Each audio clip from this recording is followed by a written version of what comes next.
podcast is brought to you by the Association for Coaching, one of the world's leading international professional bodies which is advancing coaching in business and society worldwide.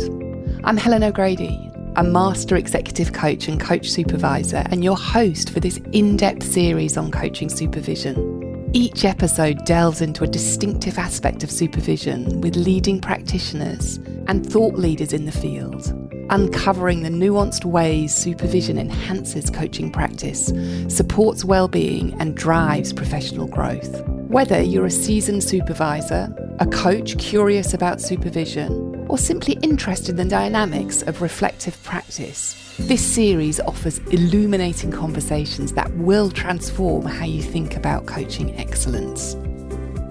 So welcome, Claire. Thank you so much for joining me on this Coaching Supervision podcast. I almost feel like you don't need any introductions, but you are, of course, Claire Pedrick, Master Coach, MCC, author of Simplifying Coaching, co-author of The Human Behind the Coach, and a wonderful person. So thank you so much for being here.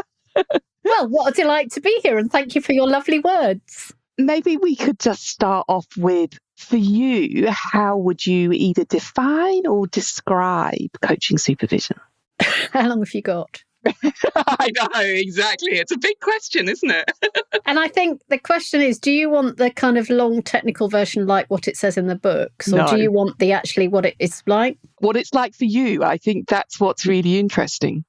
For me, it's a place to explore me or you or the coach in the relationship and in the work and in the world. Because as much as we can work on the technical side of what we do, that's only a very small amount, because how we are is actually much more significant. And one of the things that I notice more and more is that training is about what we do, but how we are has a huge impact on what we do. And that's, I think, what every coach needs to be working on, because if I'm the thinker, unless the coach can be them, how can I be me? Because you're asking me to disclose and to explore and to dig and to do all those things. Sorry to be really direct, but if you're a bit like a robot because you know all your great questions and you're not being human, I can't be able to show up either. So there's something for me in supervision that is about really supporting coaches to be able to be human in the space. So I'm hearing there that real connectedness and authenticity and vulnerability that is crucial to allow exploration in a meaningful way. Why should the people we coach go any further than we are willing to go ourselves? And I'm not talking about I disclose all my stuff, but actually, unless I'm exercising my humanity in some way in relation to my work, why should they exercise theirs? Yeah, we can't ask of others what we're not willing to give ourselves. Absolutely. And you used the word humanity, which is a big word, but what does that mean in the coaching and in the supervision space? Well, I think in the coaching space, it means being normal, actually. And I think it means speaking English or whatever is our coaching language and not speaking coachy speak and not accidentally making a power differential between the coach and the thinker. For me, the people I coach, I call them thinkers in a podcast because it helps distinguish which is which. But actually, in real life, I call them people. And I call the coaches that are in my supervision groups people too, because they are. I don't call them supervisees because they're not a subset of me. They're people. They're humans. They're wonderful, rich, lovely people. And what difference do you think it makes referring to people as people and thinkers? I mean, that sounds like a daft question, but I think it stops me accidentally becoming the powerful, all-knowing person. It helps me recognise that we're just partners in this work together. It helps us recognise that actually I'm not sorted. I'm a work in progress. The person that I'm working with, whether it's in supervision or coaching, they are a work in progress. They're also not sorted. Power is a really interesting thing. And I think power shows up in supervision sometimes more than it even does in coaching, because we can get so very easily gurued. And no, we don't have the answers. We're just people. What do you do or say, particularly in supervision, to help people be people and bring their humanness? I bring mine. That's the short answer, without oversharing. Getting that balance right, I think, is tricky.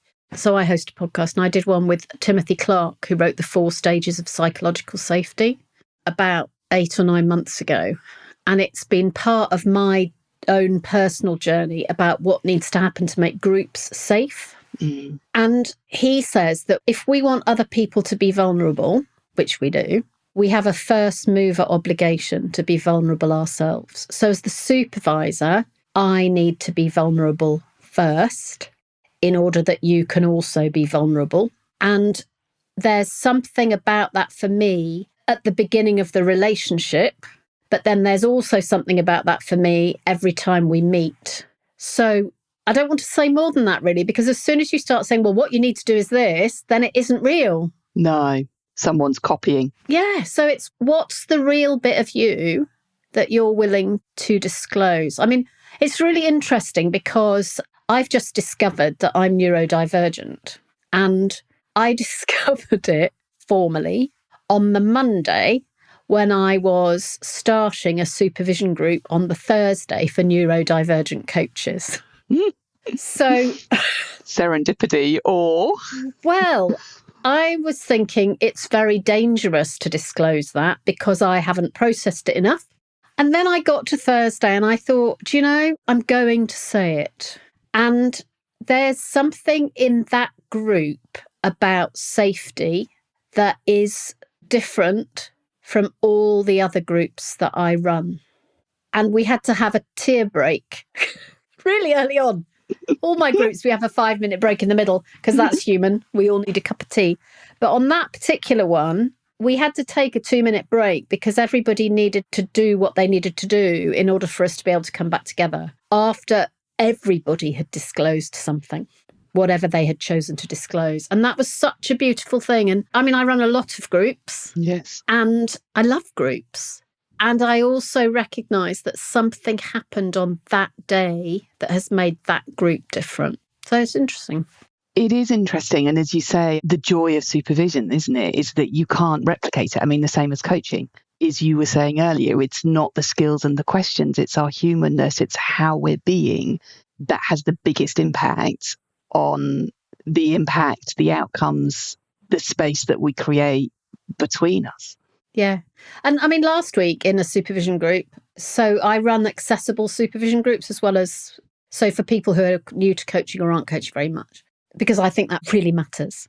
And we're experimenting how they work. And we had a group on Friday and one of them said, she's been in the group for a long time. She said, I don't have anything to bring today, but I think we should throw everything up in the air and see if it lands differently. Mm-hmm. So we did. Was I in control of that? No, I wasn't. Was I willing to be vulnerable with everyone else and go, okay, let's see what happens? It was extraordinary. It was absolutely extraordinary. And there's something about really being willing to be partners in the endeavour. And that's what's really lovely about groups, I think, is that we are partners together. And I'm learning that more. And the more confident I get in my supervision skin, and I've been a supervisor for, years, but I can see myself getting more comfortable in the skin of the supervisor. And the more comfortable I get in the skin of the supervisor, the less I do. Mm. Which is exactly, I noticed, the same as for my coaching. Yeah, that parallel process of less is more. Yeah. And I have a week when I do all my supervision groups lie in 1 week of the month, which basically means I do a lot of supervision in that week.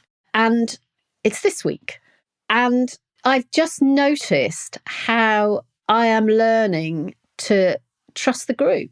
And I'm definitely doing less than I was doing a year ago and definitely less than 2 years ago. And I wonder about the correlation between trusting the group and trusting yourself or ourselves as supervisors. Yeah. And I think my working exploration at the moment is I think of myself as the host.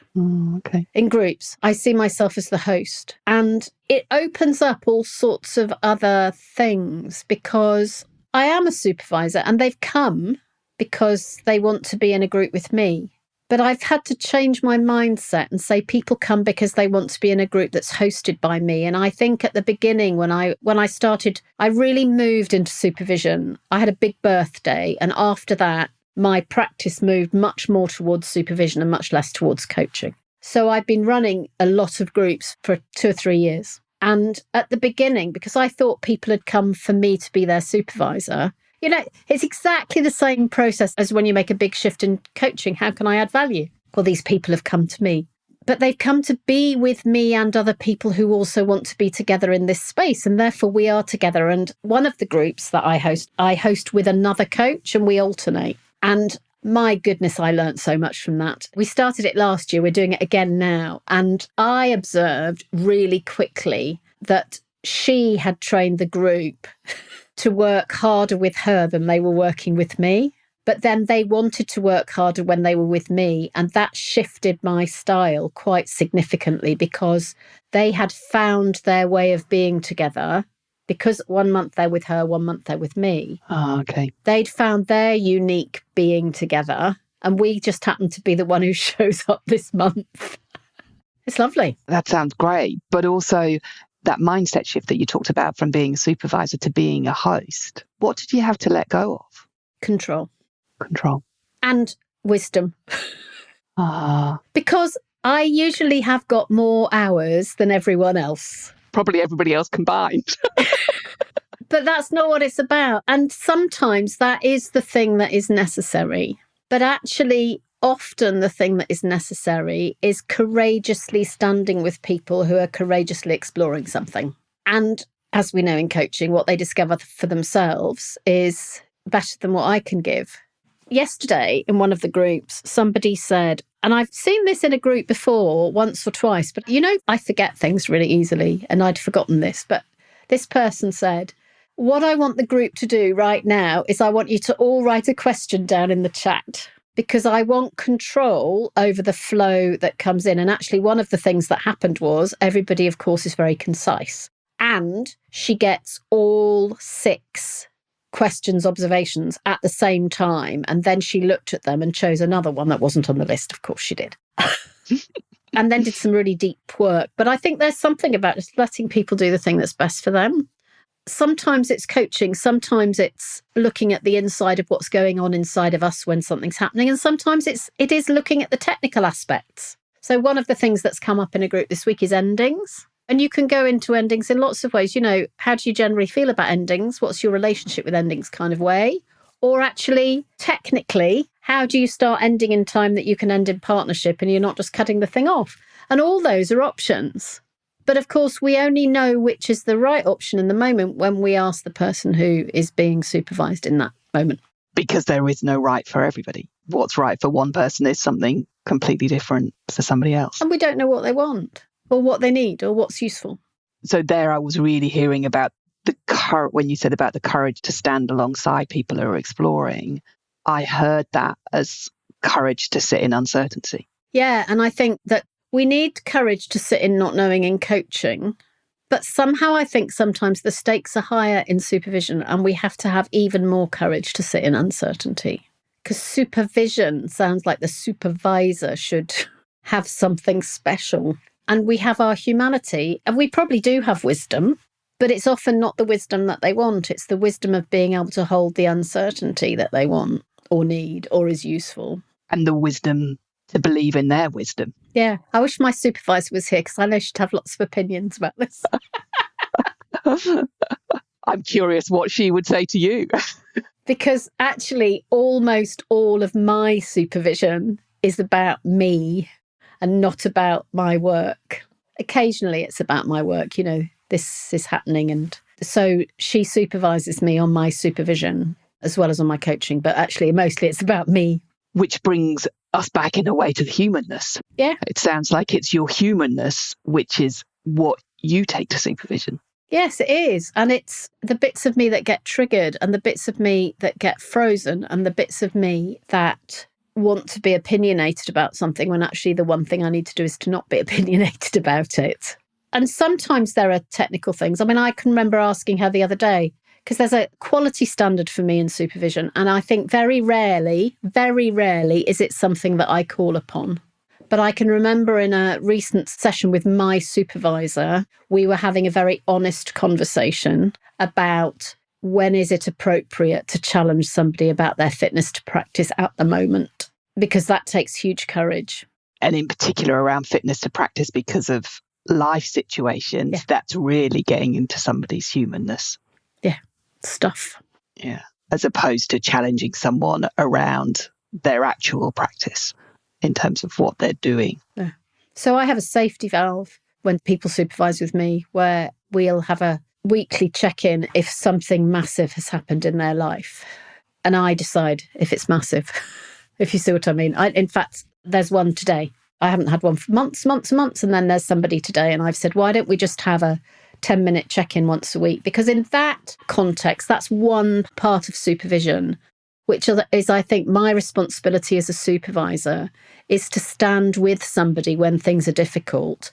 And we often work with solo practitioners. So if you go to work, your colleagues will say, are you safe to work today?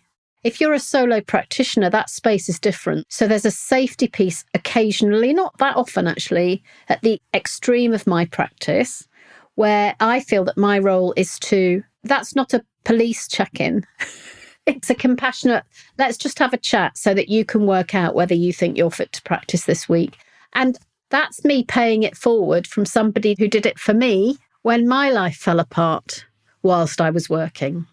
And I worked through it, but I only worked through it because somebody in a supervision role with me checked in on me every Monday morning for months.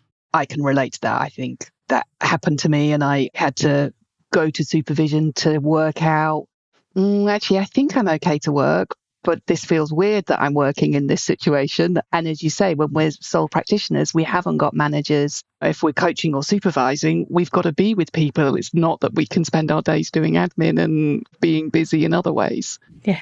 And in terms of encouraging coaches or supervisors to be vulnerable, to take that humanness, to be courageous, what do you see the benefits? Well, in the end, if we're serving the person who is being coached in their context and for them to grow and develop and flourish, there is always going to be a level of courage, vulnerability, not knowing that they need to demonstrate. Then we all have to demonstrate it because otherwise we're not being real. And it's quite exposing, I think. But I cannot honestly, with all integrity, expect someone else to do that if I'm not willing to do it myself. And I think that there is something very ethical or unethical if we're not willing to do that. And actually reflecting on my own coach maturity, for want of a better word, I got more comfortable, but only because I talked to other people. I saw it role modeled and I realized what I was doing. And if I wanted to develop as a coach, I actually had to keep pushing myself to be more and more vulnerable and more comfortable with discomfort. And it will always be uncomfortable. But also that's the great space, that's where we know that the magic happens, in that discomfort. Yeah. But not pushing it too far, I guess, is the other thing. Because it has to be safe. Yeah, safe. It has to be safe enough. Because I don't think supervision's a very safe place at all. And it needs to be safe enough for us to be able to do some really good stuff. I'm wondering how we check whether it's safe enough. I mean, I ask people, Good. But I wonder, with your experience, what are the signs that it's not safe enough? Well, I think the only way we can know it's safe enough is to ask. Yeah. And I've heard in lots of contexts, people say this is a safe space. Well, that's not for you to decide. If I'm coming into your space, I decide if I think it's safe and I decide when it doesn't feel safe. And that will impact how much I choose to disclose or explore or anything else. Or indeed, it might be that I choose to shut down in that space. So you've touched on a huge piece of exploration that I'm doing at the moment around safety, and around safety, particularly safety in groups as well as safety in one-to-ones. Because I think that we often fail to notice what we fail to notice and accept, put up with, embrace a slight lack of engagement with the other person without really noticing, because actually they don't feel safe enough in this space to do whatever it is they want to do. As coaches, we can accidentally judge the people we're coaching, and we really honestly did not intend to do that. But some of the things that we do in order to demonstrate what we think is good practice can often accidentally feel unsafe to the other person because they feel judged. So, for example, I'm coaching you and we agree what we're going to do. 10 minutes down the line, we're doing something else. Like, that's not unusual, right?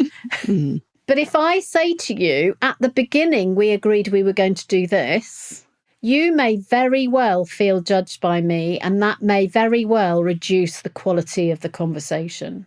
And yet, I do need to check in with you about what it is we need to do now. But there's something about how do we do everything we do without it accidentally sounding like we're judging the other person? Because we don't know how sensitive they are tuned in to feeling judged or affirmed or whatever. So really finding ways to do that in the same way that we started out talking, Helen, about finding ways to be vulnerable. It's not a textbook that says you always need to do this, but it's what do I need to do right now to make sure that you don't feel judged by me?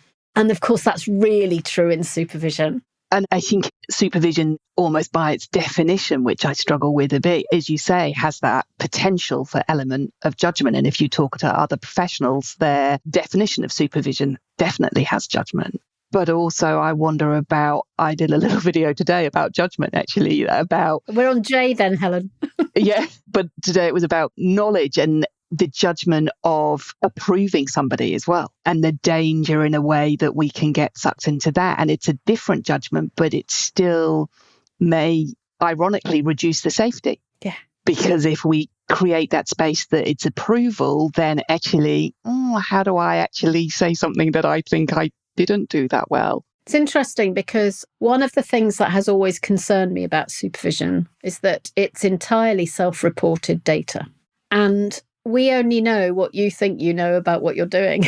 Yeah. And so the person you're coaching tells you their version of their thing, and then you tell me your version of their version of, and it becomes very, very self-reported. So actually, one of the things that I've started doing with people who are in my exclusive groups is that once a year together, we look at a recording. Not because that's tribal, it's not, it has to be like this or like this, but actually just so that they can begin to see how some of the things that we're talking about are showing up in the room. Because there's so much learning there. And that's where you can catch those accidental judgy things, I think. And as you say, there's so much more. That often is the putting the mirror up that you can't see on your own until somebody else points it out, which is where looking at videos is so much more powerful, because also in the moment, whether we're coaching or supervising, we're caught up in the moment. We're not paying attention to everything that we're saying, or we forget it by the end of the session because we're focused on whoever we're talking to.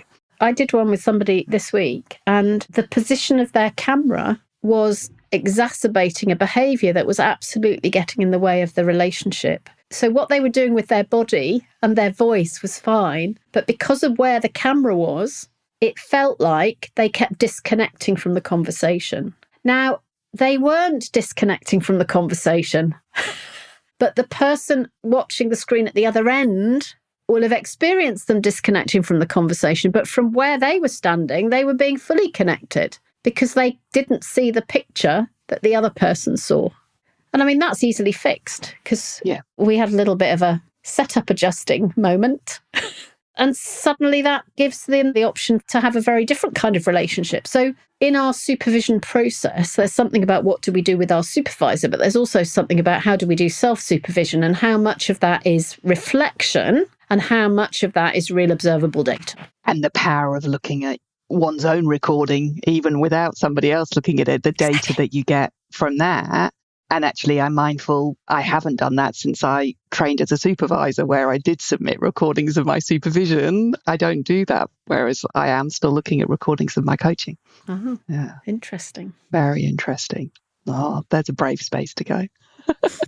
So in summary, Claire, what's come up for you most during this conversation? I think it's always amazingly beautiful to talk about your practice so that you can look at it in a different way. And I think there's something about, I want to take away from this, and I've still got more supervision groups this week, which means that it's the week to do the thing, about the courage. And it's interesting to have named, because I think the naming of things really helps, to have named the doing less. And I don't think I'd named it like that before. And I think that having named it, that's a great encouragement to do even less. Yeah. What about you? For me, it's really about permission, I guess, as well, and that noticing of the journey as a supervisor. I'd really thought about my journey and maturation as a coach. I'd thought about it less as a supervisor, if I'm honest. Interesting. And how those two intertwine. And as you say, I do definitely do less, probably like you, in supervision than I did. I was supervising 5 years ago. The other thing that's really struck me and I'm going to think about is that shift from I'm the host as opposed to I'm the supervisor of the group.